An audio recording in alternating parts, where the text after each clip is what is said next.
En este video aprenderemos a usar la palabra SOHCAHTOA para la resolución de triángulos rectángulos. Asimismo, mostraremos 3 ejemplos con su resolución. SOHCAHTOA es una palabra que nos permitirá recordar la relación de las funciones trigonométricas principales, seno, coseno y tangente.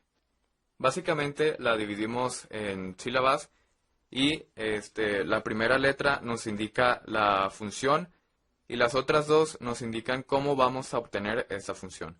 Por ejemplo, si estamos buscando el coseno pero no recordamos la fórmula, recordamos entonces la palabra SOHCAHTOA. Recordamos esa sílaba y sabemos que el coseno será el resultado de la división entre el cateto adyacente y la hipotenusa. Así que ahora pasaremos a los ejemplos para observar esto en la práctica. Primero que nada, vamos a identificar los catetos y la hipotenusa con respecto a nuestro ángulo inicial, en este caso es de 42 grados. Vamos a identificar este ángulo con la letra A. Entonces, tenemos el cateto opuesto con la medida de 5 centímetros y vamos a encontrar el cateto adyacente y la hipotenusa. Asimismo, los ángulos faltantes.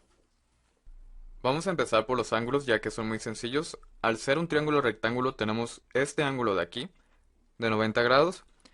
Y como sabemos que la suma de los ángulos internos de un triángulo dan 180, a través de esta operación vamos a poder calcular el ángulo faltante. 180 menos los dos ángulos que tenemos. Nos da el resultado de 48 grados. Ahora que ya tenemos todos los ángulos, solo nos quedarían los lados. Para esto solo vamos a ocupar los datos iniciales, es decir, nuestro ángulo A y el cateto opuesto.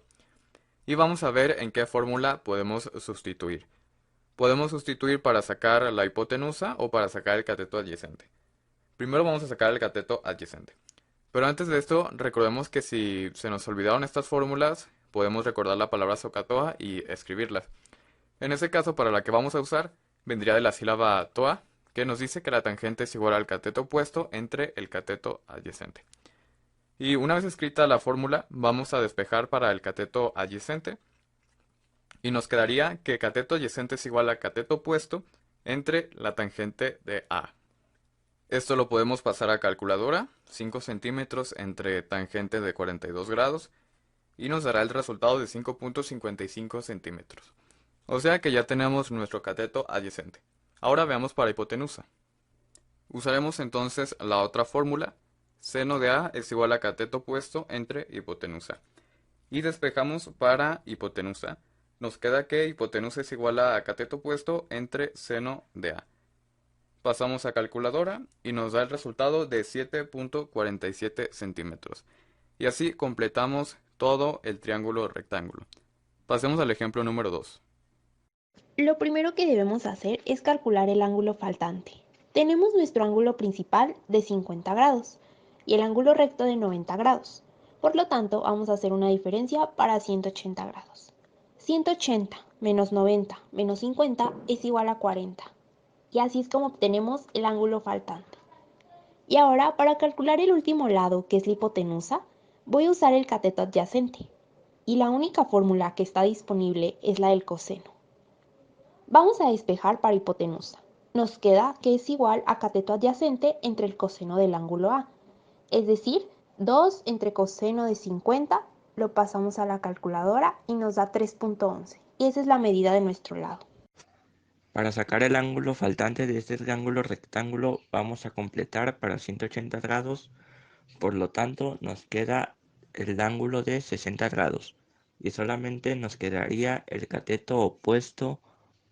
Vamos a usar la fórmula de tangente por A es igual a cateto opuesto entre cateto adyacente y vamos a despejar.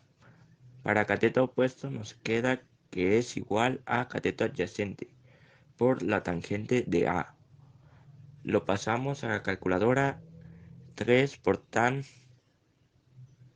30 grados y nos da el resultado de 1.73.